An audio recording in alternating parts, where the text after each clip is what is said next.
सभी को मेरा प्रणाम।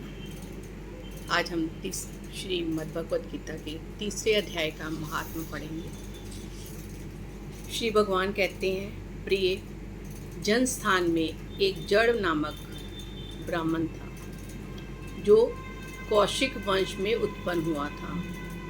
उसने अपना जातीय धर्म छोड़कर बनिए की वृत्ति में मन लगाया। उसे पराई स्त्रियों के साथ व्यभिचार करने का व्यसन पड़ गया था।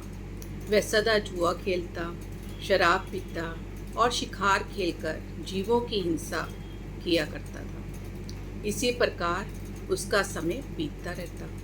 धन नष्ट हो जाने पर वह व्यापार के लिए बहुत दूर उत्तर दिशा में चला गया।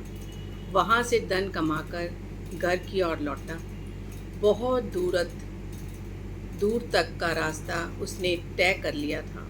एक दिन सूर्यास्त हो जाने पर जब दसों दिशाओं में अंधकार फैल गया, तब एक वृक्ष के नीचे उसे लुटेरों ने धर दबाया और शीघ्र ही उसके प्राण ले लिए।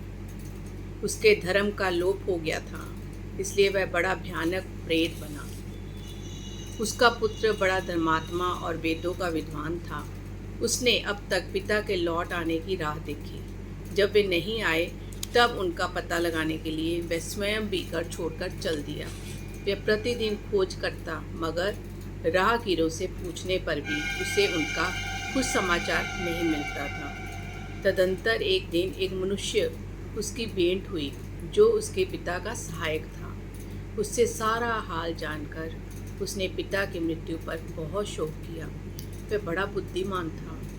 बहुत कुछ सोच विचार कर पिता का पारलौकिक कर्म करने की इच्छा से आवश्यक सामग्री साथ ले उसने काशी जाने का विचार किया। मार्ग में 7-8 मुकाम डालकर वह 9वें दिन उसी वृक्ष के नीचे पहुंचा जहां इसके पिता मारे गए थे। उस स्थान पर उसने संध्या उपासना की और गीता के तीसरे अध्याय का पाठ किया। इसी समय आकाश में बड़ी भयानक आवाज़ हुई। उसने अपने पिता को भयंकर आकार में देखा। फिर तुरंत ही अपने सामने आकाश में उसे एक सुंदर विमान दिखाई दिया जो महान तेज से व्याप्त था। उसमें अनेकों क्षुद्र गट्टिकाएं लगी हुई थी। उसके तेज से समस्त दिशाएं आलोकित हो रही थी। ये दृश्य देखकर उसके चित्त की व्याकुलता दूर हो गई। उसने विमान पर अपने पिता को दिव्य रूप धारण किए विराजमान देखा। उनके शरीर पर पीताम्बर शोभा पा रहा था और मुनिजन उनकी स्तुति कर रहे थे। उन्हें देखते ही पुत्र ने प्रणाम किया, तब पिता ने भी उसे आशीर्वाद दिया। तत्पश्चात उसने पिता से ये सारा वृत्तांत पूछा। उसके उत्तर में पिता ने सब बातें बताकर इस प्रकार कहना आरंभ किया, बेटा, दैववश मेरे निकट गीता के तृतीय अध्याय का पाठ करके तुमने इस शरीर के द्वारा किए हुए दुस्त्यज्य कर्म बंधन से मुझे छुड़ा दिया। अतः अब घर लौट जाओ, क्योंकि जिसके लिए तुम काशी जा रहे थे वह प्रयोजन इस समय तृतीय अध्याय के पाठ से ही सिद्ध हो गया है। तो पिता के यूँ कहने पर पुत्र ने पूछा, तात, मेरे हित का उपदेश दीजिए और कोई कार्य जो मेरे लिए करने योग्य है बताइए। तब पिता ने उससे कहा, अनग, तुम्हें यही कार्य फिर करना है। मैंने जो कर्म किया है वही मेरे भाइयों ने भी किया था। इससे वे घोर नरक में पड़े थे। उनका भी तुम्हें उद्धार करना है तथा मेरे कुल के और भी जितने भी लोग नरक में पड़े हैं उन सब का भी तुम्हारे द्वारा उद्धार हो जाना चाहिए। यही मेरा मनोरथ है। बेटा, जिस साधन के द्वारा तुमने मुझे संकट से छुड़ाया है उसी का अनुष्ठान औरों के लिए भी करना उचित है। तो उसका अनुष्ठान करके उससे होने वाला पुण्य उन नारकी जीवों को संकल्प करके दे दो। इससे वे समस्त पूर्वज मेरी ही तरह यातना से युक्त हो स्वल्प काल में ही श्री विष्णु के परम पद को प्राप्त हो जाएंगे। तो पिता का ये संदेश सुनकर पुत्र ने कहा, तात, यदि ऐसी बात है और आपकी भी ऐसी ही रुचि है तो मैं समस्त नारकी जीवों का नरक से उद्धार कर दूंगा। ये सुनकर उसके पिता बोले, बेटा, एवं मस्तु, तुम्हारा कल्याण हो, मेरा अत्यंत प्रिय कार्य संपन्न हो गया। इस प्रकार पुत्र को आश्वासन देकर उसके पिता भगवान विष्णु के परम धाम को चले गए। तत्पश्चात वह भी लौटकर जनस्थान में आया और परम सुंदर भगवान श्री कृष्ण के मंदिर में उनके समक्ष पिता के आदेश अनुसार गीता के 3रे अध्याय का पाठ करने लगा। उसके नारकी जीवों का उद्धार करने की इच्छा से गीता पाठ जनित सारा पुण्य संकल्प करके दे दिया। इसी बीच में भगवान विष्णु के दूत यातना भोगने वाले नारकी जीवों को छुड़ा के यमराज के पास गए। यमराज ने नाना प्रकार के सत्कारों से उनका पूजन किया और कुशल पूछी। वे बोले, धर्मराज, हम लोगों के लिए सब और आनंद ही आनंद है। इस प्रकार सत्कार करके पितृलोक के सम्राट परम बुद्धिमान यम ने विष्णु दूतों से यम लोक में अनेकों कारण पूछा। तब विष्णु दूतों ने क्या कहा? यमराज, शेष शैया पर शयन करने वाले भगवान विष्णु ने हम लोगों को आपके पास कुछ संदेश देने के लिए भेजा है। तो भगवान हम लोगों के मुख से आपकी कुशल पूछते हैं और ये आज्ञा देते हैं आप नरक में पड़े हुए समस्त प्राणियों को छोड़ दें।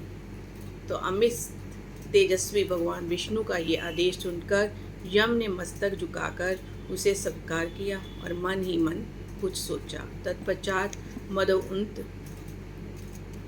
नारकी जीवों को नरक से मुक्त देखकर उनके साथ ही वे भगवान विष्णु के वास स्थान को चले।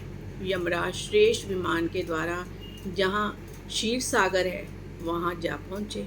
उसके भीतर कोटि कोटि सूर्यों के समान कांतिमान नील कमल दल के समान श्याम सुंदर लोकनाथ जगत गुरु श्री हरि का उन्होंने दर्शन किया।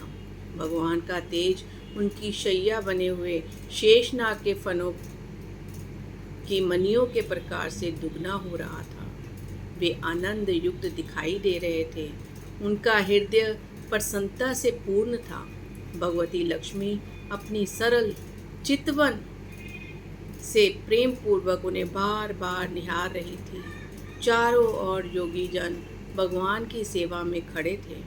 उन योगियों की आंखों के तारे ध्यानस्थ होने के कारण निश्चल प्रतीत होते थे। देवराज इंद्र अपने विरोधियों को परास्त करने के उद्देश्य से भगवान की स्तुति कर रहे थे।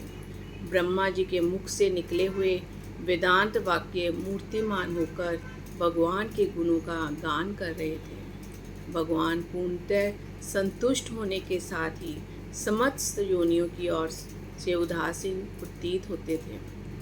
जीवों में से जिन्होंने योग साधन के द्वारा अधिक पुण्य संचय किया था, उन सबको एक ही साथ वे कृपा दृष्टि से निहार रहे थे।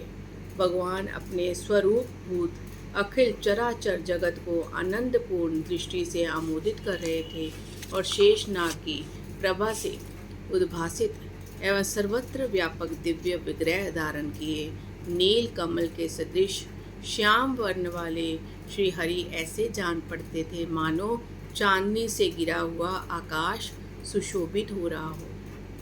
इस प्रकार भगवान की झांकी करके यमराज अपनी विशाल बुद्धि के द्वारा उनकी स्तुति करने लगे।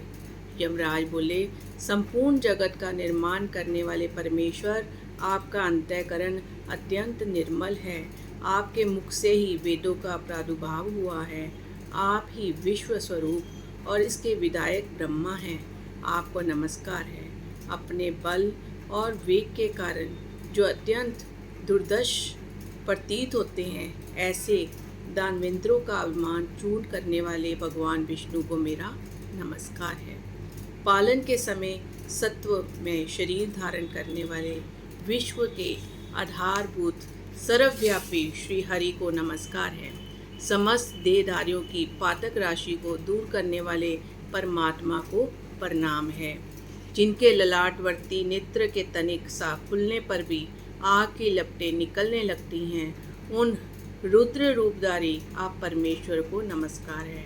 आप संपूर्ण विश्व के गुरु, आत्मा और महेश्वर हैं।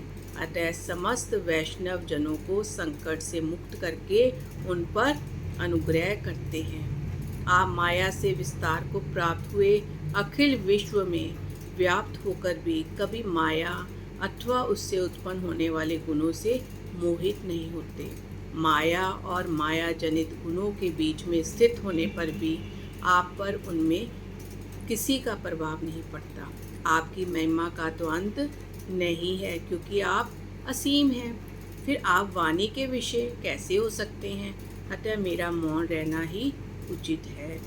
इस प्रकार स्तुति करके यमराज ने हाथ जोड़कर कहा, जगत गुरु, आपके आदेश से इन जीवों को गुण रहित होने पर भी मैंने छोड़ दिया है। अब मेरे योग्य और जो कार्य है उसे बताइए।